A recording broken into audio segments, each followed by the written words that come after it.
Un honor y un gozo hablar de mi Dios, de mi Señor. El día de hoy vamos a comenzar un nuevo libro. Como ustedes saben, procuramos estudiar libros completos y en orden en esta iglesia. De tal manera que el día de hoy vamos a comenzar el libro del profeta Jeremías, los primeros versículos, y el día de hoy vamos a dar una introducción al libro de Jeremías y vamos a estar en los primeros versículos. Para entender un poquito mejor el libro de Jeremías, nos es conveniente tener contexto de qué es lo que sucedía en aquel tiempo, por lo cual vamos a estar principalmente en la segunda parte del libro de Crónicas. Vamos a segunda Crónicas 33 al final. Versículo 21, Amón tenía 22 años cuando ascendió al trono y reinó en Jerusalén 2 años, pero hizo lo que ofende al Señor como lo había hecho su padre Manasés, y ofreció sacrificios a todos los ídolos que había hecho su padre y los adoró. Pero, a diferencia de su padre Manasés, no se humilló ante el Señor, sino que multiplicó sus pecados. Los ministros de Amón conspiraron contra él y lo asesinaron en su palacio. A su vez, la gente mató a todos los que habían conspirado contra él y en su lugar proclamaron rey a su hijo Josías. Eso acontecía antes de Josías. Y vamos a Jeremías, capítulo 1, versículo 1. Estas son las palabras de Jeremías, hijo de Hilquías. Jeremías provenía de una familia sacerdotal de Anatot, ciudad del territorio de Benjamín. Entonces, Jeremías era hijo de un sacerdote, no del sacerdote principal de Judá, ya que el sumo sacerdote era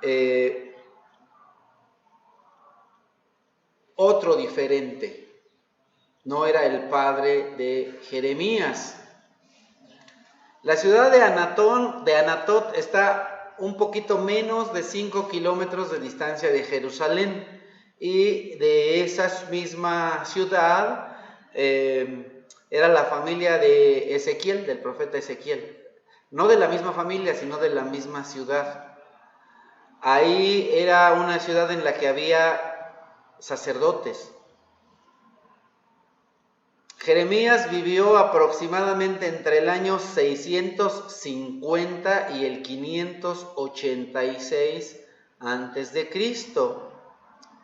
La mayoría de las profecías de Jeremías fueron escritas en rollos por un escriba llamado Baruch.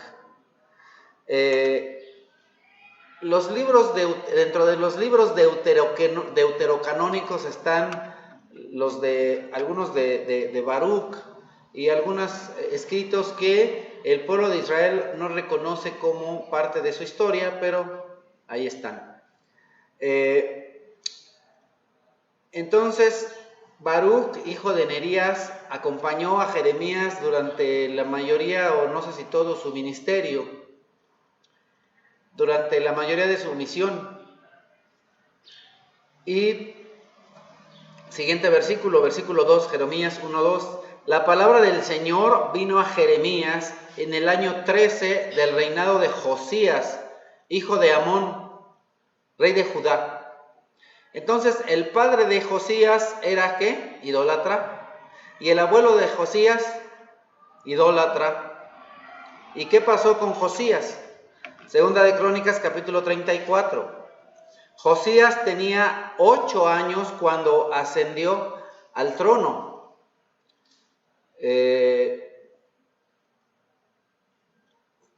No estoy muy seguro de la edad de Alejandra, pero sí conocemos a Alejandra, una niña vecinita de nosotros que viene los domingos. más o menos así era Josías, o si vemos a Andrés Jr., era un poquito mayor que Andrés, no mucho. Entonces, imagínate asumir el trono de un reino a los 8 años. Qué cosa tan tremenda. Pero él reina por 31 años, como lo vemos aquí, en Jerusalén. Reino del sur. Recordemos que el reino estaba dividido en el reino del norte y el reino del sur. El reino del norte era exageradamente idólatra y el reino del sur se contaminaba también por la idolatría del reino del norte. Y ahí, en este lugar, nace un niño llamado Josías, que a los 8 años es nombrado rey. Rey en Jerusalén, rey de la tribu de Judá. Versículo 2. Josías hizo lo que agrada al Señor, pues siguió el buen ejemplo de su antepasado David. No se desvió en él, ¿en qué? En el ejemplo de David, en el más mínimo detalle.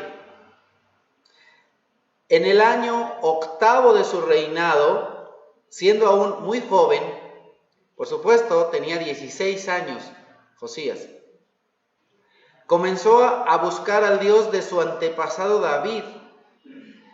Qué importante esto, porque en el año 12º, o sea 20, en el año 20 de su reinado, comenzó a purificar a Judá y a Jerusalén, quitando los santuarios paganos, las imágenes de la diosa Aserá y los ídolos y las imágenes de metal fundido. Entonces, nosotros vemos que él tenía 28 años cuando comenzó a purificar a Judá y a Israel de la idolatría. Como sea, a los 28 años seguía siendo joven. Joven pero fuerte en el Señor. Porque él a sus 16 años, aquí subieron varios jóvenes de 16 años. Entonces, de ninguna manera es pretexto que eres muy joven o muy pequeño o un niño. Cuando un jovencito verdaderamente escucha la voz de Dios y su corazón es sensible a la palabra de Dios, aún a los 16 años puede comenzar a hacer cosas hermosas y maravillosas, tremendas. Tenemos a un rey muy joven y la palabra de Dios vino a Jeremías en el año 13 del reinado de Josías, que es lo que leíamos hace un momentito. Por lo tanto, tenemos a un rey muy joven, pero temeroso de Dios, que no venía de una familia apegada a Dios. Su padre era idólatra, su abuelo también. Pero aún siendo muy joven, él decide buscar a Dios. Escucha el llamado de Dios. Jeremías también era muy joven, como lo vamos a ver en predicaciones posteriores. Jeremías era muy joven. Entonces tenemos a un rey muy joven y a un profeta muy joven. Continuamos en 2 de Crónicas 34.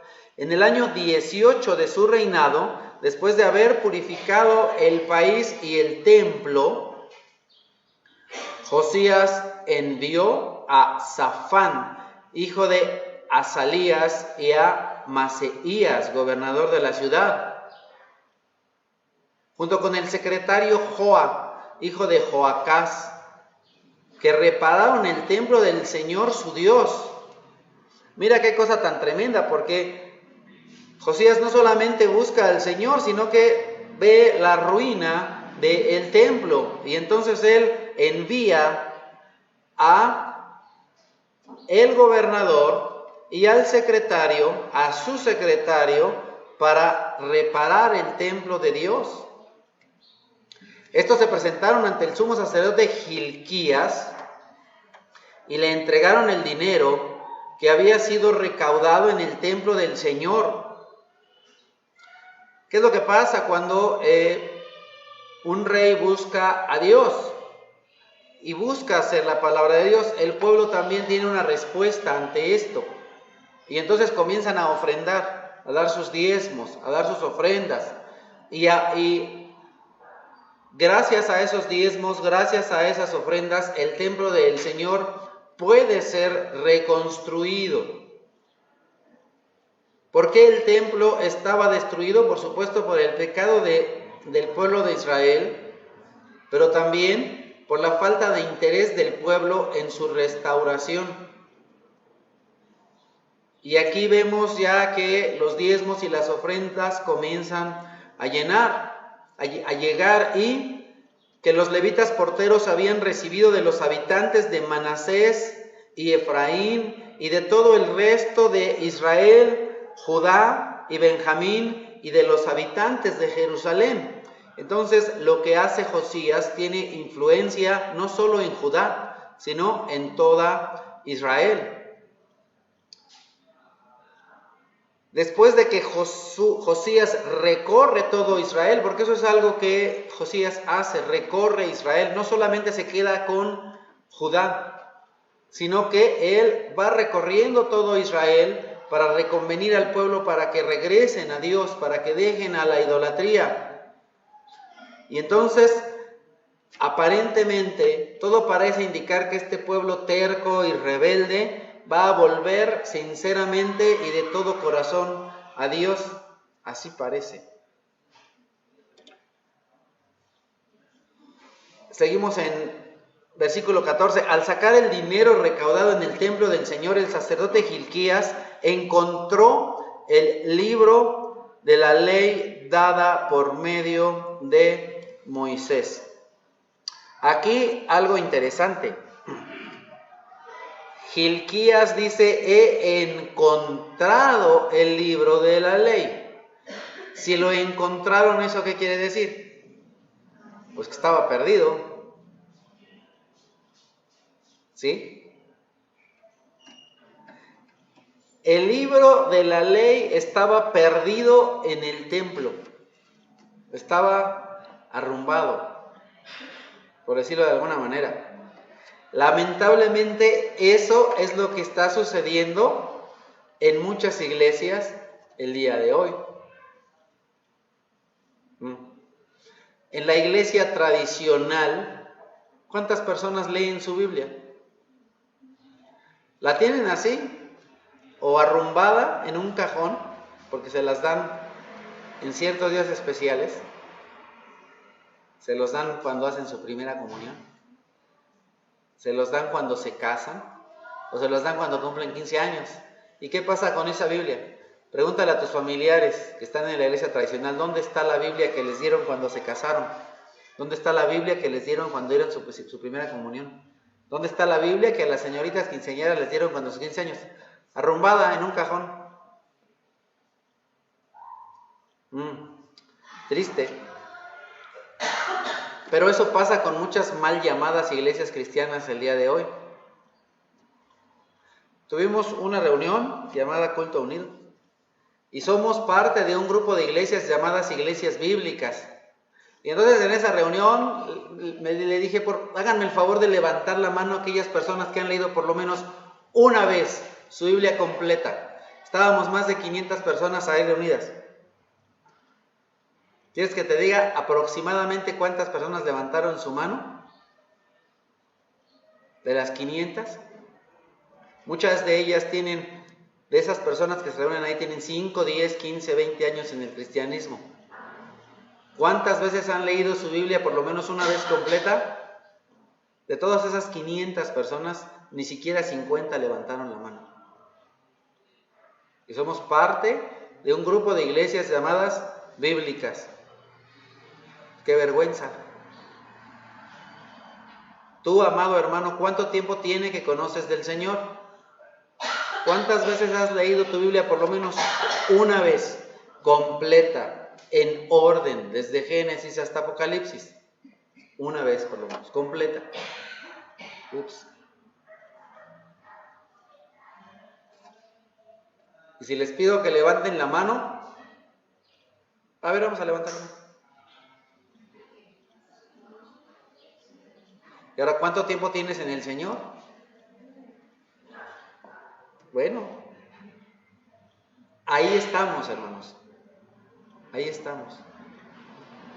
Nos sorprende cómo puede ser posible que en el templo de Dios se pierda la Escritura. ¿Por qué se perdía? Pues porque no la usaban, porque no la leían, porque no la enseñaban. ¿Qué es lo que dice el Señor a través del profeta? Mi pueblo se perdió por falta de conocimiento. ¿Por qué muchos cristianos son muy mal enseñados? ¿Y por qué todo lo que se les dice se lo creen? Porque no tienen manera de decir, oye, ¿será que esta persona que está parada ahí enfrente me está diciendo la verdad o no? Agarro, saco mi Biblia y veo si lo que me dice es cierto o no es cierto, si está en contexto o fuera de contexto. Porque en muchas iglesias cualquier cosa que dicen, así todos, sí, amén, amén, amén, amén, y todo es amén. Y les dicen cualquier cosa y se las creen. O si creen en el Señor Jesús y serás salvo tú y tu casa. Mentira, eso no es lo que dice Dios a todas las personas. Eso le dice a una persona, a una familia, en un momento muy particular. Pero eso no es para todos, ni es para todas las familias. Porque el pueblo, el Dios, dice en más de una ocasión, no en una, dice en más de una. Porque se levantarán el padre, dijo, los hijos contra el padre y la nuera contra la suegra y los enemigos serán los de tu propia casa. ¿Por qué? Porque va a haber quien en tu familia crea en Dios y quien no crea. Y en tu misma familia te van a decir, uy, sí, ahí te vas con tus hermanitos, con los cristianitos, con los, en tu propia casa, en tu propia familia. ¿Por qué? Porque no creen en Dios, porque no quieren creer. ¡Qué terrible! ¡Qué terrible que al día de hoy muchas personas se conforman con creer lo que se les dice el domingo y de pronto somos cristianos de domingo, venimos el domingo, escuchamos la escritura y después ni nos acordamos de lo que dijo, pero tampoco nos preocupamos por ver si lo que dijo está en la Biblia o no está. Y no leemos en nuestra casa. Entonces, qué importante es conocer al Dios de la Biblia. ¿Y cómo lo conoces? Leyendo. Hay quien, a Dios gracias, lee y sigue nuestra recomendación de leer un capítulo de la Biblia al día. Hay quien lee 2, hay quien lee 3, bendito sea Dios. Hay quien lee la mitad de un capítulo, bueno, está bien, tampoco es que obligatoriamente tenga que ser un capítulo. Pero bueno, por lo menos leen algo y van avanzando. Lo importante es que lo hagas en orden y que avances, que sigas creciendo, que tengas un conocimiento correcto y ordenado de la Biblia, de la palabra de Dios, de la historia de la humanidad, de cómo ha sido la relación de Dios con la humanidad desde el principio. Por eso qué importante y qué bueno decir, en esta iglesia la palabra de Dios no está perdida. No está perdida. La tenemos, la traemos. Me comentaba unos hermanos fueron a un cierto congreso, a una cierta reunión y decían, no todos llevaban Biblia. Qué terrible. Qué terrible, ¿no? Que llegas por alguna invitación que te hace algún hermano y que tú dices, bueno, pues en esta ocasión voy a atender esta invitación, y llegas y esos mal llamados cristianos llegan a un servicio, a un sermón o a un culto y sin Biblia. No importa que si es de papel o si es aplicación, eso es lo de menos. No te pongas chocoso de que a fuerzas tiene que ser de papel. Lo que importa es que la traigas. Porque así traigas una tonelada de papel, pero si no la lees, ¿de qué te sirve?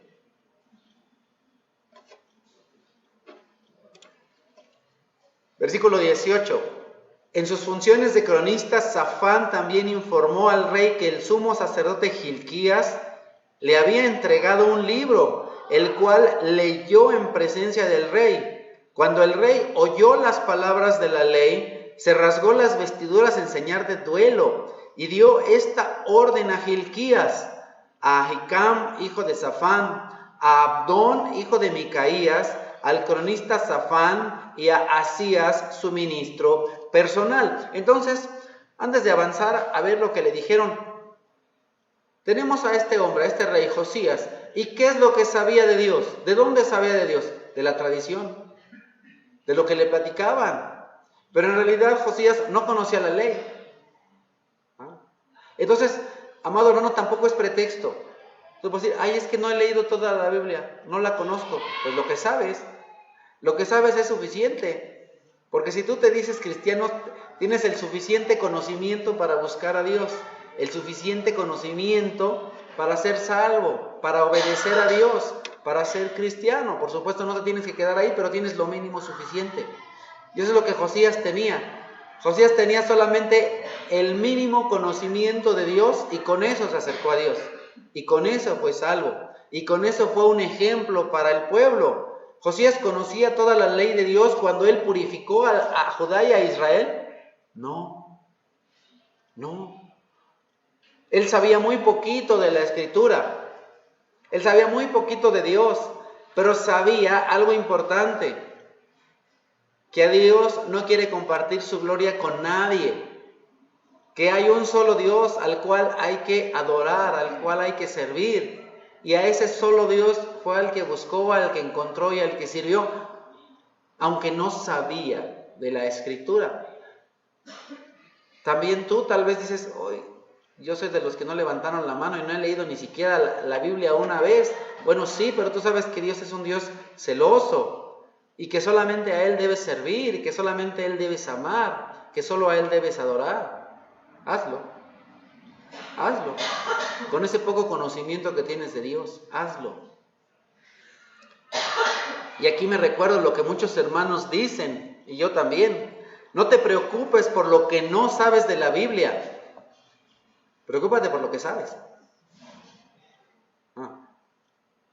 Porque hay cosas que sabes.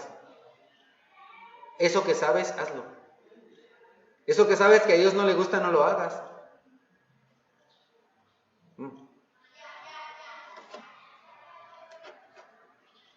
¿Y qué fue lo que le dijeron? Le dijeron que encontraron la ley, la palabra. Y entonces él, escucha esto. Estamos en 2 Crónicas 34, 21. Con respecto a lo que dice este libro que se ha encontrado, vayan a consultar al Señor por mí y por el remanente de Israel y de Judá. Ya para este tiempo, Judá e Israel habían sido en más de una ocasión lastimados por otros pueblos por causa de su idolatría, por causa de su desobediencia, y cada vez eran menos de Judá y cada vez eran menos de Israel. Y todavía de esos pocos que quedaban, no todos verdaderamente y de todo corazón creían en Dios, a pesar de que ya les habían dado una paliza. Sin duda que la gran ira del Señor se ha derramado contra nosotros, porque nuestros antepasados no tuvieron en cuenta su palabra, ni actuaron según lo que está escrito en este libro. Entonces, cuando tú y yo leemos la Biblia, al igual que Josías, nos tiene que llevar ¿a qué? A dolernos, a entristecernos. ¿Por qué? Por las cosas que nuestros antepasados han hecho. Por las cosas que tus abuelos, tus bisabuelos, tus padres han hecho que no ha sido agradable a Dios. Pero no solo te debes entristecer por las cosas que tus padres y tus ancestros han hecho. Te tienes que entristecer por las cosas que tú has hecho, por las cosas que yo he hecho, porque son incorrectos. Muchas personas no vienen a Dios. Muchas personas no vienen a la iglesia. ¿Por qué la persona deja de venir a la iglesia? Lo dice el Señor Jesús. Para que sus obras no sean puestas al descubierto. Para que su pecado no sea evidente. ¿Sabes? Cuando tú y yo venimos a la iglesia, ¿sabes qué es lo que? Tengo aquí un reflector que dice pecado, pecador, cochino pecador. Y a eso vengo a la iglesia. A eso vengo, cada domingo. Y cada día cuando abro mi Biblia, lo único que veo es que me dice pecador, pecador, pecador, pecador, pecador. Deja de pecar. Cambia tu manera de pensar. Cambia tu manera de sentir, de sentir. Cambia tu manera de ver, de oír, de vivir. ¿Por qué la persona no quiere leer la Biblia? Para no ser confrontado con Dios y con la palabra de Dios. Porque cuando lee se va a dar cuenta que lo que está haciendo está mal.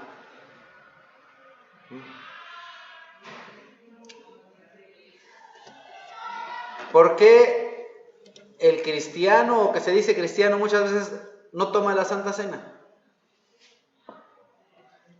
Porque está en pecado.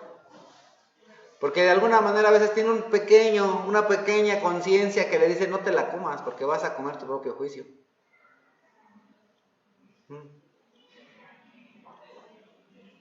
Y en un cierto sentido está bien que no la coma, pero en otro no. Y no es que soy la chimoltrufia, que como digo una cosa digo otra. En un cierto sentido está mal, porque si está en pecado no tiene que comerla. Pero, ¿qué es lo que hacemos antes de compartir la Santa Cena? ¿Qué se les dice a los hermanos? ¿Qué se nos dice? Por favor, confiesa tu pecado a Dios, pídele perdón. ¿Acaso no crees que Cristo murió por tus pecados? Pues si no crees eso, entonces no eres cristiano. Entonces, ¿cómo te dices cristiano? Un cristiano que no toma la Santa Cena no es cristiano. Porque no cree que Cristo murió por sus pecados. Porque no cree que Jesucristo murió por todos tus pecados desde que naciste hasta que te vas a morir. No cree. Y la Biblia te confronta.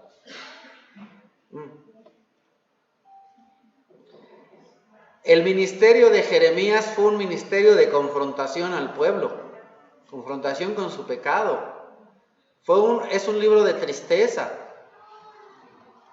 porque tú crees que es algo tan feliz y tan agradable decirle a tu ser querido, estás en pecado, te tienes que arrepentir, estás pero re mal.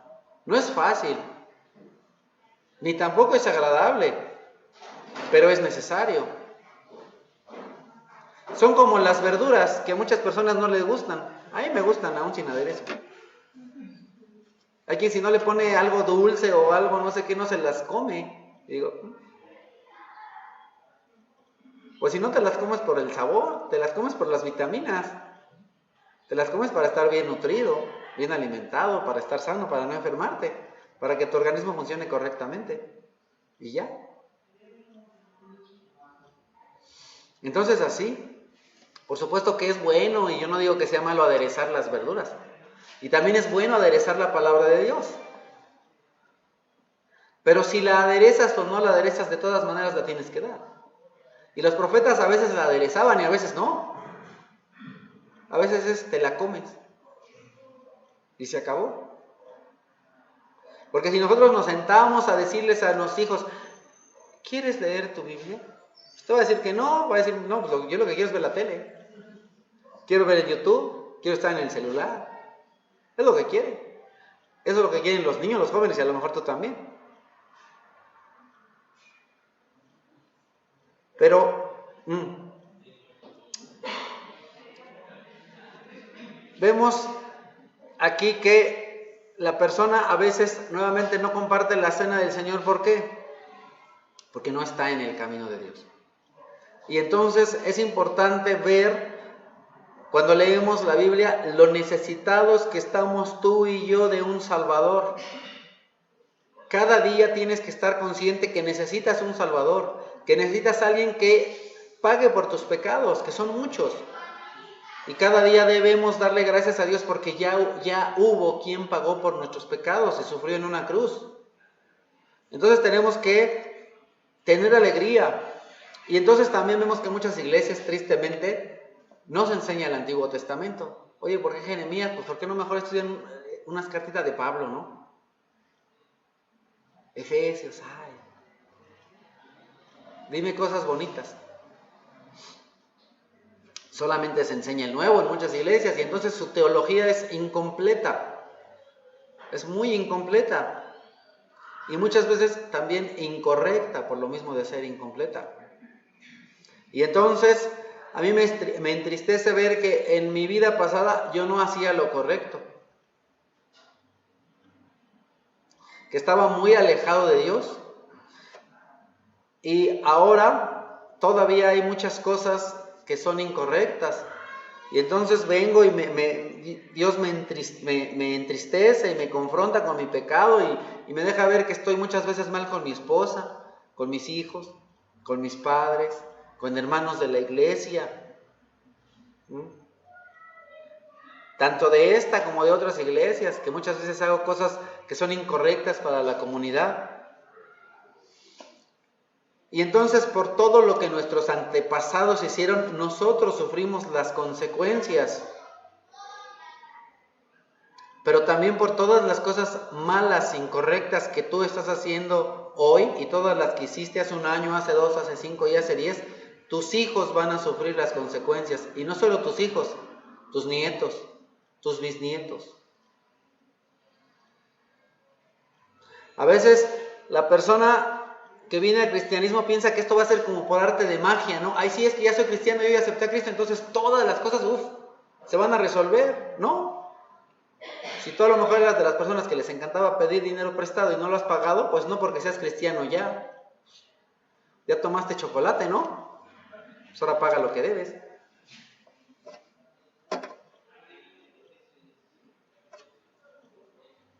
Así es que lo que tú empieces a hacer positivo hoy va a tener resultado en 5, en 10, en 20, en 50 años. Entre más te tardes en sembrar, más te vas a tardar en cosechar. Y el día de hoy estamos cosechando nuestros errores, los errores de nuestros padres, de nuestros abuelos, de nuestros bisabuelos.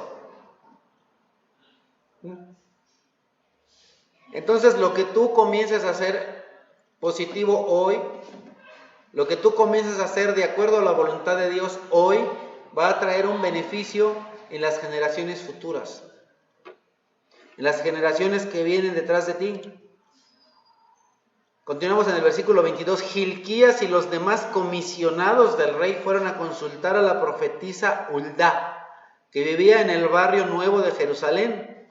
Huldá era la esposa de Salún, el encargado del vestuario, quien era hijo de Tikvá y nieto de Jarjás. Huldá les contestó: así dice el Señor Dios de Israel, díganle al que los ha enviado que yo, el Señor, les advierto, voy a enviar una desgracia sobre este lugar y sus habitantes, y haré que se cumplan todas las maldiciones que están escritas en el libro que se ha leído ante el rey de Judá. ¿Qué esperabas? Que vinieran con la profetisa y que les dijera: no, hombre, como tú ya te convertiste, todo va a estar fabuloso. Que le dice: vayan y díganle al que le envió que todas las maldiciones, ¿ya leíste todas las maldiciones que están ahí? No las vamos a leer hoy, pero ahí te la dejo de tarea. Lee en Éxodo, lee en Deuteronomio todas las maldiciones. Maldito en tu camino, maldito tu canasta, maldito el fruto de tu vientre, o sea, tus hijos. Maldito, maldiciones. Y dijo Dios: eso le va a pasar a los habitantes de Israel. Ellos me han abandonado, han quemado incienso a otros dioses. Recién pasamos por un tiempo de mucho incienso, ¿verdad? Pasabas ahí por muchos barrios, por muchas casas y quemando incienso a otros dioses. Y con todos sus ídolos han provocado mi furor. Por eso arde mi ira contra este lugar y no se apagará. Pero al rey de Judá, que los envió para consultarme, díganle que yo, el Señor Dios de Israel, digo, en cuanto a las palabras que él ha oído, como te has conmovido y humillado ante mí al escuchar lo que he anunciado contra este lugar y sus habitantes, y te has rasgado las vestiduras y has llorado en mi presencia, yo te he escuchado, yo el Señor lo afirmo. ¿Te has humillado delante de Dios por tus pecados? ¿Te has humillado delante de Dios por los pecados de tus padres, de tus abuelos? Lo has hecho. ¿Te has entristecido? ¿Has pedido perdón a Dios como para que Dios te escuche?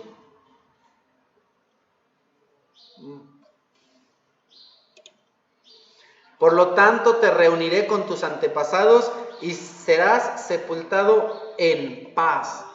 Tus ojos no verán la desgracia que voy a enviar sobre este lugar y sobre sus habitantes. Josías no vio la desgracia que sucedió, pero iba a suceder. Porque la ira del Señor estaba encendida. Él estaba enfurecido por todo lo que habían hecho el padre, el abuelo y los antepasados de Josías, y no solo ellos, sino los sacerdotes y los habitantes de la tierra. Qué tremendo, ¿no? Así que ellos regresaron para informar al rey. Entonces el rey mandó convocar a todos los ancianos de Judá y de Jerusalén, acompañado de todos los habitantes de Judá y Jerusalén, de los sacerdotes, de los levitas y en fin, de la nación entera. Mandó a llamar a toda la nación por lo que Dios le había dicho a través de esta persona. Y ahora no solo se trata de sentirte mal por lo que has hecho, sino ver a través de la Biblia, a través de la palabra de Dios, las consecuencias de mis hechos. He hecho muchas cosas, voy a sufrir las consecuencias de todos mis pecados.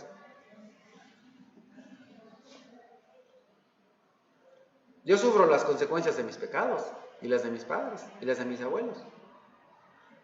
No te piensas, pues como es pastor, no, de ninguna manera, al igual que Josías.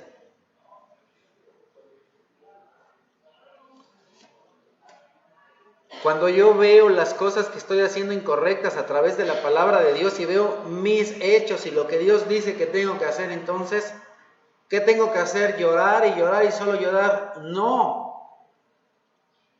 Tengo que actuar. Cuando yo vengo y me confronto mi vida con la palabra de Dios, entonces Dios me ayuda y su Santísimo Espíritu para alejarme del mal, para santificarme. ¿Qué es lo que hizo Josías? Santificarse, alejarse del mal, alejarse del pecado, quitar de él todas las cosas que eran desagradables a Dios. Entonces, entre más me voy alejando de las cosas que le desagradan a Dios, estoy más en vida, estoy más cerca de Dios y soy más como su Hijo Cristo Jesús. Entonces, no solamente la palabra de Dios me lleva a hacer cambios en mi vida, sino también me lleva a ser una influencia para los que están a mi alrededor y a decirles, oye, lo que yo estoy haciendo está mal, lo que tú estás haciendo está mal, vamos a acercarnos a Dios. Entonces es importante llevarte a hacer algo. No solamente se trata de venir aquí un domingo, escuchar la palabra de Dios, sentirse mal por lo que estás haciendo y ya. Si no hay un cambio en ti, entonces te engañas a ti mismo. Es lo que dice Santiago. Y ustedes solamente son oidores de la palabra de Dios, pero no la hacen, pero si no la llevan a la práctica, se engañan a ustedes mismos. Creo yo que muchas iglesias cristianas están llenas de engañados, llenas de personas que se engañan a sí mismos. ¿Por qué? Porque escuchan la palabra de Dios, pero no hay cambio. Su vida está igual. ¿Y entonces a qué van? Pues a hacer bulla, a hacer bola. Hacer bola. En más de una ocasión me han dicho, hermano, nuestra iglesia como que está bien chiquita, somos muy poquitos. ¿Cómo le podemos hacer para que haya muchos? Le digo, pues está fácil. Dejamos de predicar lo que estamos predicando. Le decimos a la gente cosas bonitas, cosas dulces, cosas alegres. Le decimos que les va a ir bien. Le decimos, yo en el nombre del Señor Jesús declaro que ya no estás enfermo, y declaro que esto, y declaro que no sé cuántas cosas, y declaro que no vas a declarar tus impuestos.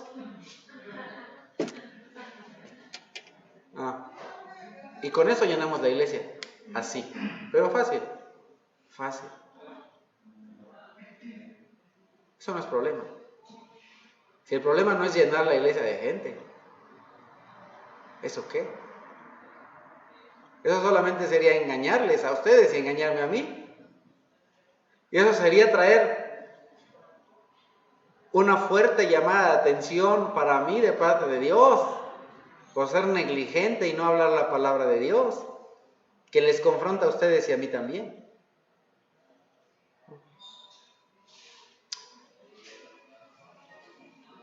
Y entonces, aquí Josías organiza un día de servicio a Dios, un gran día de servir a Dios. Y entonces ellos se organizan para celebrar la Pascua, para hacer holocaustos, así como Josías les ordenó. Y entonces, versículo 17, en aquella ocasión los israelitas allí presentes celebraron durante 7 días la fiesta de la Pascua y la de los panes sin levadura, desde la época del profeta Samuel. Desde la época del profeta Samuel. Ya ha pasado un rey y otro, y otro, y otro, y otro, y otro, y otro, y otro, tanto en Judá como en Israel, y no habían celebrado la Pascua.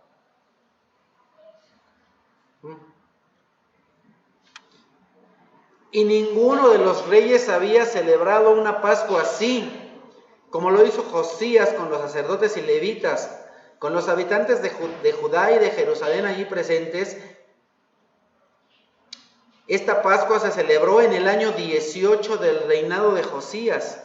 Y entonces hubo lo que al día de hoy se le llama un avivamiento espiritual, ¿no? Un avivamiento. Y entonces el pueblo escuchó el libro de la ley, renovaron su pacto con Dios y todo parece que va a estar bien suave, ¿verdad? Versículo 20, tiempo después de que Josías terminó la restauración del templo, Necao, rey de Egipto, salió a presentar batalla en Carquemis, ciudad que está junto al río Éufrates. Pero Josías le salió al paso. Necao envió mensajeros a decirle: no te entrometas, rey de Judá, hoy no vengo a luchar contra ti, sino contra la nación que me hace la guerra. Dios, que está de mi parte, me ha ordenado que me apresure, así que no interfieras con Dios para que Él no te destruya.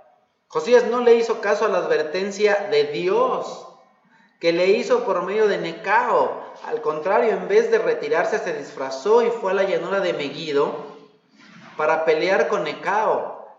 Como los arqueros le dispararon, el rey Josías les dijo a sus servidores: sáquenme de aquí porque estoy gravemente herido. Sus servidores lo sacaron del carro en el que estaba y lo trasladaron a otro carro y lo llevaron a Jerusalén. Allí murió y fue sepultado en el panteón de sus antepasados. Y todo Judá y todo Jerusalén hicieron duelo por él. Así como Josías, debemos estar atentos, ya que el ser cristiano no te exime de problemas, de dificultades.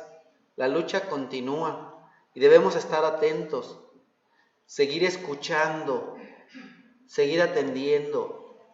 No falta el que dice: pues yo ya acepté a Cristo como mi Salvador, pues ya con eso. No es suficiente, no termina ahí. Hay quien dice: pues yo ya me bauticé, ya la hice. No, la cosa tampoco termina ahí. Aquel que se bautiza pero no lee, aquel que se bautiza pero no se congrega, aquel que anda enchinchando de un lugar para otro y de congregación en congregación, mal. Las pruebas y las tentaciones siguen y están ahí continuamente. Tú ya has hecho un cambio en tu vida, tú ya decidiste aceptar a Cristo como tu único y suficiente Salvador, pero eso no impide, o la Biblia no te dice que después de eso no vas a tener ningún problema.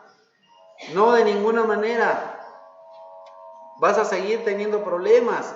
¿Qué es lo que nos dice el Señor con aquella parábola de las dos casas, la casa fundada sobre la roca y la casa fundada sobre la arena? ¿Qué es lo que dice la Escritura? Aquel que pone su casa sobre la roca no va a tener problemas, no va a tener dificultades. ¿Qué es lo que dice el Señor Jesús? Sobre las dos casas vino viento, sobre las dos casas azota la tormenta, sobre las dos casas vienen las aguas tempestuosas, sobre las dos casas. Una termina en la ruina y la otra se mantiene. Pero vino la tormenta, vino la dificultad, vino el viento y la casa permaneció.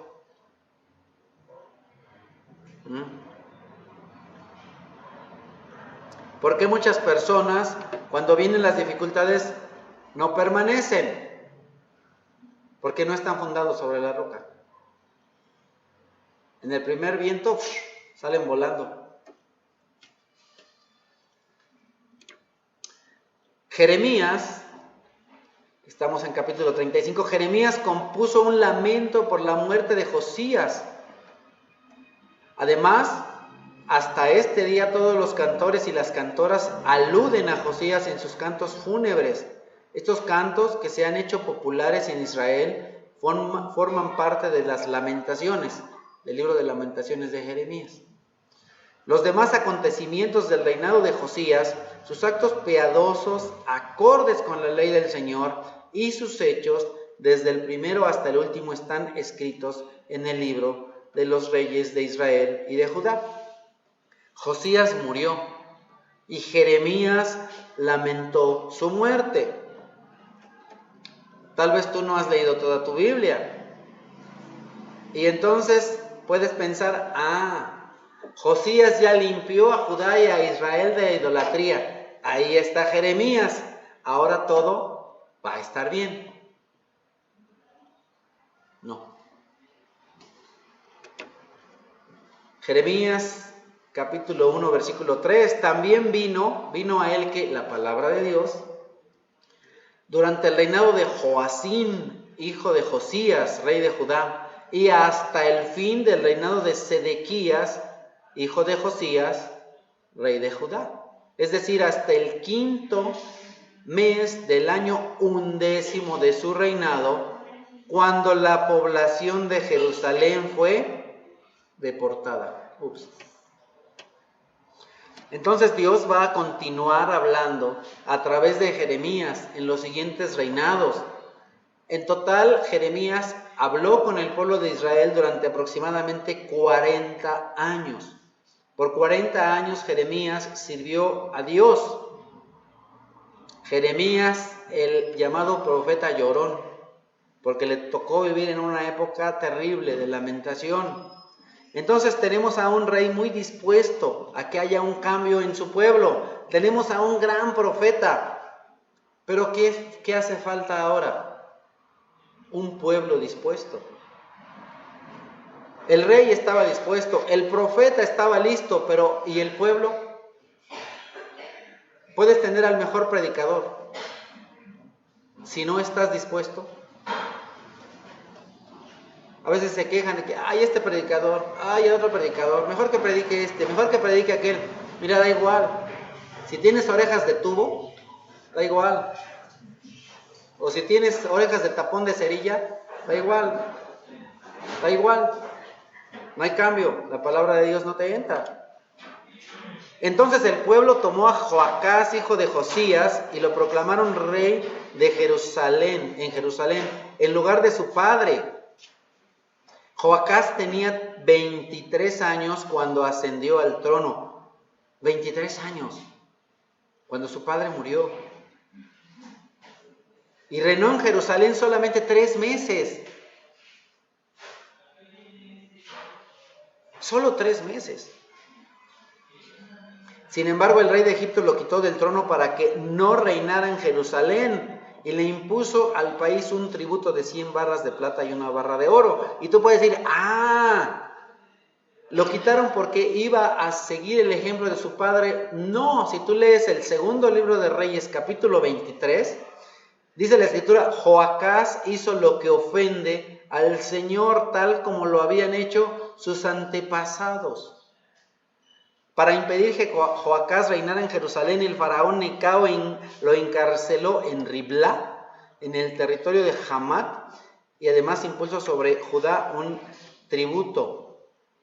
Entonces, qué importante, amados hermanos, es enseñar a nuestros hijos a no dejarse llevar por las tradiciones. Porque tú puedes pensar, como Josías ya fue, entonces sus hijos siguieron. No. Nos debemos asegurar que nuestros hijos verdaderamente entiendan quién es Dios, que verdaderamente entiendan qué es el Evangelio, que verdaderamente entiendan cuál es la salvación. Joacás no era un niño como su padre, Joacás tenía 23 años. Tú podrías pensar, bueno, creció con Josías, le iba a esperar un futuro maravilloso. No, ¿por qué? Porque recuerda, eso de cuna cristiana es puro vacilón, no existe. No hay cunas cristianas, ni pañales ni calzones cristianos. No existe. Cada uno de nosotros decide por sí mismo. Cada uno de nosotros decide por sí mismo. Recuerda que Dios no tiene nietos, nada más hijos. La salvación es personal, la decisión es personal. Tú puedes decidir por Dios, pero ¿y tus hijos? Tienen que decidir por sí mismos. Cada uno de nosotros tiene que decidir por sí. Cada uno de nosotros. Pues no pagarán los padres por los pecados de los hijos, ni los hijos por los pecados de los padres, sino que cada uno pagará por su propio pecado. Cada uno. No te sientas, no, pues ya soy cristiano, ya la hice. Asegúrate que tus hijos verdaderamente conozcan a Dios. No solo que escuchen. ¿Acaso tú crees que Joacás no escuchaba de Dios? Teniendo a un padre tan ejemplar como Josías. Sí. Pero su hijo no tenía claro quién era Dios. Su hijo se dejó influenciar por el mundo. Eso es lo que pasa muchas veces en muchas familias cristianas. No solamente me tengo que asegurar que yo soy cristiano, sino tengo que procurar, tengo que invertir, tengo que estar pendiente de que si mis hijos verdaderamente son o no son cristianos, si verdaderamente creen o no creen en el Señor.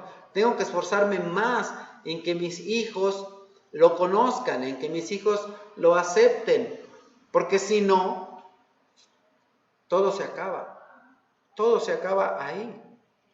¿Qué pasó con los hijos de Josías? Se perdieron y sus nietos también. Triste, ¿verdad? Bien triste. Joacín tenía 25 años cuando ascendió al trono y reinó en Jerusalén 11 años, pero hizo lo que ofende al Señor. Por eso Nabucodonosor, rey de Babilonia, marchó contra Joacín y lo llevó a Babilonia, sujeto con cadenas de bronce. Además, Nabucodonosor se llevó a Babilonia los utensilios del templo del Señor y los puso en su templo en Babilonia.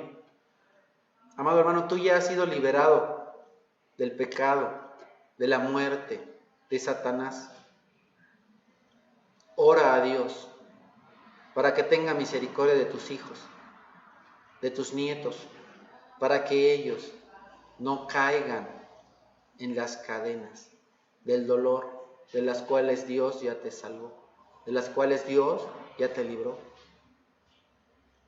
Ora a Dios, insiste con tus hijos, ve que tengan claro el mensaje de salvación. Joaquín tenía 18 años cuando ascendió al trono y reinó en Jerusalén 3 meses y 10 días. pero hizo lo que ofende al Señor. Apenas 3 meses y ofendiendo al Señor. Qué barbaridad. Por eso al comienzo del año del rey Nabucodonosor mandó a que lo llevaran a Babilonia, junto con los utensilios más valiosos del templo, e hizo reinar sobre Judá y Jerusalén a Sedequías, pariente de Joaquín. Sedequías tenía 21 años cuando ascendió al trono y reinó en Jerusalén 11 años, pero hizo lo que ofende al Señor. No se humilló ante el profeta Jeremías, que le hablaba en nombre del Señor, y además se rebeló contra el rey Nabucodonosor, a quien había jurado lealtad. Sedequías fue terco y en su obstinación no quiso volverse al Señor, Dios de Israel. Tú tal vez le puedes decir a tus hijos: no seas terco, no seas necio, ve a la iglesia, y él sigue necio, sigue terco y no quiere obedecer y se rebela. También los jefes de los sacerdotes y el pueblo aumentaron su maldad. ¿Quién tenía la obligación de llevar al pueblo de Dios a Dios? No solo el rey, sino también los sacerdotes. Entonces tenemos aquí a reyes corruptos y tantito peor, a sacerdotes corruptos. Pues siguieron las prácticas detestables de los países vecinos y contaminaron el templo que el Señor había consagrado para sí en Jerusalén. Por amor a su pueblo y al lugar donde habita, el Señor Dios de sus antepasados con frecuencia les enviaba advertencias por medio de sus mensajeros. Por amor a su nombre, por amor a su pueblo, Dios mandó mensajeros, y a ti también, y a tu familia, a tus hijos. Dios sigue mandando mensajeros para decirles: dejen de estar lejos de Dios, dejen sus prácticas detestables, dejen su idolatría. Dios nos ama. Dios nos amó, Dios nos ama y Dios nos amará con amor eterno.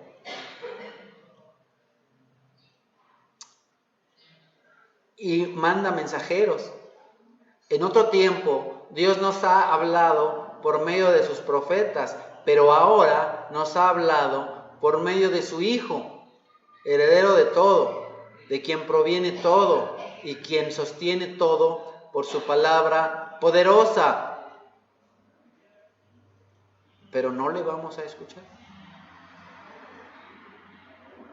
Pero ellos se burlaban de los mensajeros de Dios, tenían en poco sus palabras y se mofaban de sus profetas. A lo mejor lo mismo pasa en tu casa. Dicen: ay, ese pelos parados, ay, ese otro cuadro que a lo mejor ni ve y tiene sus lentitos así, ¿no? Y se burlan de nosotros. Por fin el Señor desató su ira contra el pueblo y ya no hubo remedio. Ya no hubo remedio. ¿Qué queremos para nuestra familia? ¿Qué queremos para nuestros hijos? ¿Qué queremos para nuestros nietos? Insistamos, no nos cansemos de hacer el bien, porque a su debido tiempo cosecharemos. No te canses, hermano, de hablar de Dios, de hablar de su palabra, de hablar del Evangelio. No te canses. Este es el contexto en el cual el profeta Jeremías habló, y las profecías las vamos a ir viendo a partir de la próxima semana. Así estaba el pueblo en tiempos de Jeremías.